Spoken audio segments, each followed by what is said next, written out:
kembali lagi di channel Indo MMA. Dan kali ini kita akan membahas jalan neraka yang harus dilalui oleh para petarung. Weight cut atau memotong berat badan adalah sebuah usaha yang dilakukan oleh beberapa atlet MMA atau beberapa jenis olahraga bela diri lainnya untuk memperoleh sedikit banget keuntungan dari selisih berat badan. Apa sih keuntungan dari weight cut?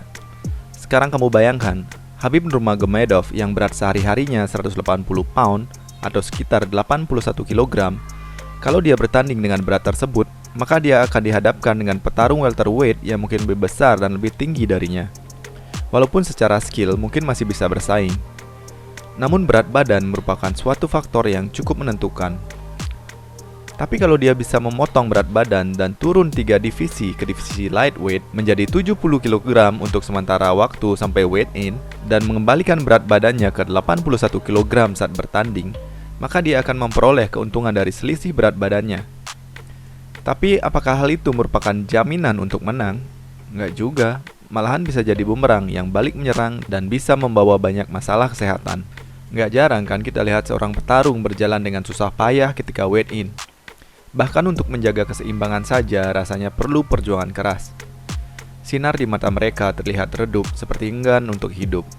Semua itu hanya untuk mendapatkan sedikit keuntungan, atau mungkin tanpa keuntungan sama sekali dari selisih berat badan.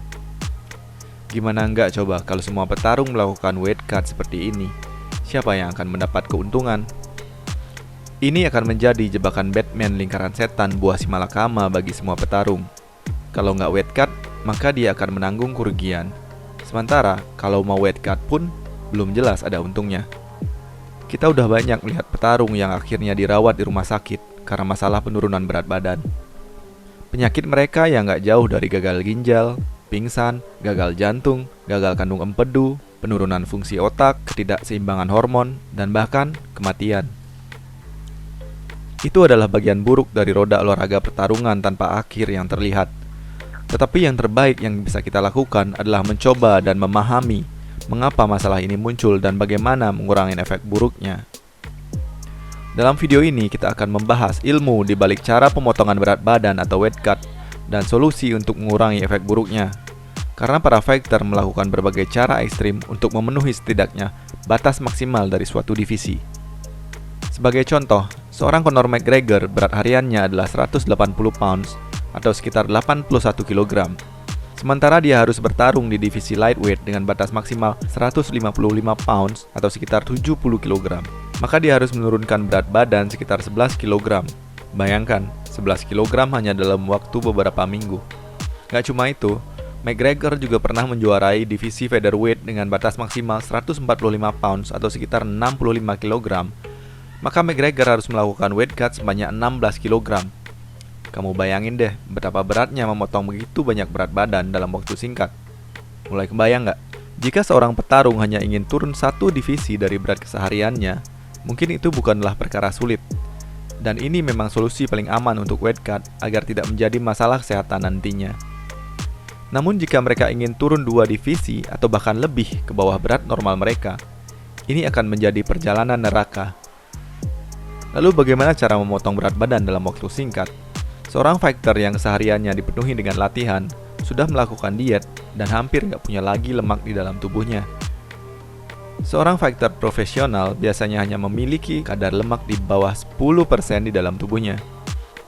Sementara orang biasa yang tidak berolahraga, kadar lemaknya bisa di atas 25%. Salah satu cara untuk menurunkan berat badan dalam waktu singkat dan cepat adalah dengan mengurangi massa air di dalam tubuh. Iya, karena hampir nggak ada lagi lemak yang bisa dibuang. Jika ingin turun satu divisi ke divisi yang terdekat, mungkin hanya dengan melakukan sauna saja udah cukup untuk menurunkan kadar air dari dalam tubuh. Namun gimana kalau mau turun 2 divisi atau lebih seperti petarung profesional? Memotong kadar air dalam tubuh bukanlah perkara mudah. Tubuh kita diciptakan oleh Tuhan dengan kecerdasan tinggi. Saat kamu kekurangan air, maka tubuh akan berusaha secara maksimal untuk menyimpan sebanyak-banyaknya air agar tubuh kita nggak dehidrasi. Namun para petarung melawan mekanisme ini dan memeras setiap tetes air dalam tubuhnya hingga mencapai berat badan yang diinginkan. Metode pertama adalah dengan memotong asupan karbohidrat dan elektrolit dari menu diet. Karena dalam 1 gram karbohidrat yang ada di dalam tubuh menampung 4 gram air, dan kandungan sodium juga mengakibatkan peningkatan massa air di dalam tubuh. Ini diakalin dengan mengurangi atau bahkan tidak mengkonsumsi karbohidrat dan minum banyak air 2 atau 3 minggu sebelum pertandingan, agar tubuh kita memasuki fase yang disebut flushing mode.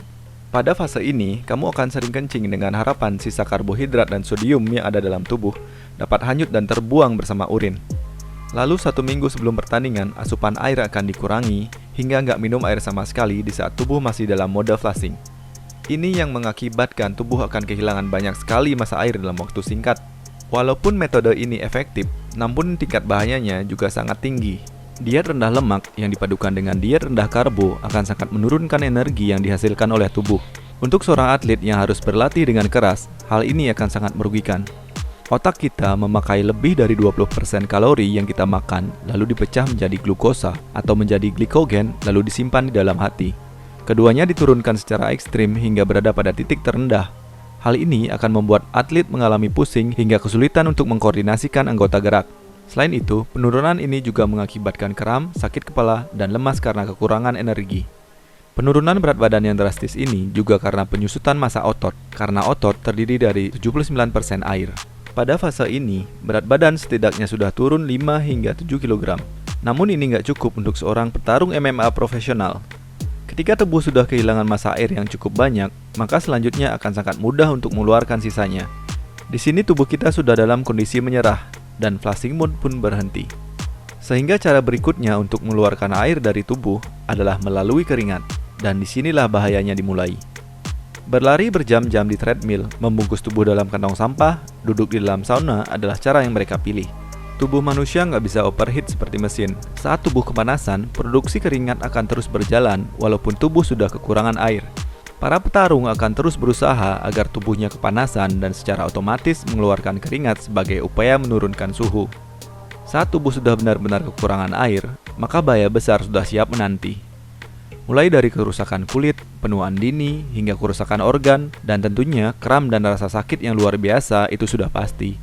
Saat tubuh sudah tidak mampu mengeluarkan keringat lagi, para petarung memaksa dirinya untuk kencing dengan memakai obat-obatan. Disinilah bahaya besar mulai bermunculan, mulai dari penurunan fungsi ginjal atau bahkan gagal ginjal.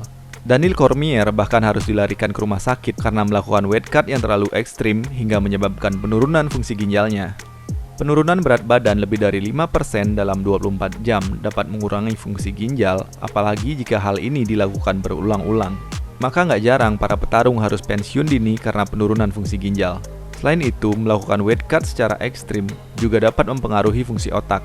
Otak manusia terdiri dari 80% air dan kehilangan 2% saja air dari otak dapat berpengaruh sangat buruk. Mulai dari kehilangan konsentrasi hingga penurunan daya ingat. Dehidrasi otak juga meningkatkan peluang kehilangan kesadaran dan tentu saja akan lebih mudah terkena KO. Tapi kenapa para fighter masih melakukan weight cut secara ekstrim? Ini karena semuanya melakukan hal yang sama. Bukan lagi untuk memperoleh keuntungan, tapi hanya untuk menghindari kerugian. Pada 2015 silam, berita duka datang dari salah seorang petarung One Championship.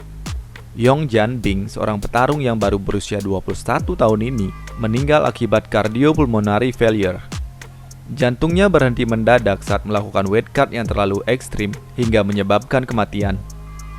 Hal inilah yang membuat One Championship mengeluarkan aturan ketat mengenai weight cut. Setiap fighter yang akan bertanding akan dicek tingkat hidrasinya dan dibandingkan dengan tingkat hidrasi saat weight in. Ini merupakan upaya untuk menghindari petarung melakukan weight cut atau water cut yang terlalu ekstrim. Lalu kenapa UFC tidak melakukan hal yang serupa? Ada banyak sekali alasan kenapa Dana White tidak melakukan hal tersebut. Mulai dari perubahan kelas petarung yang sangat ribet dan banyak alasan lainnya lagi. Mungkin kamu bisa menebaknya sendiri. Silahkan tuliskan di kolom komentar.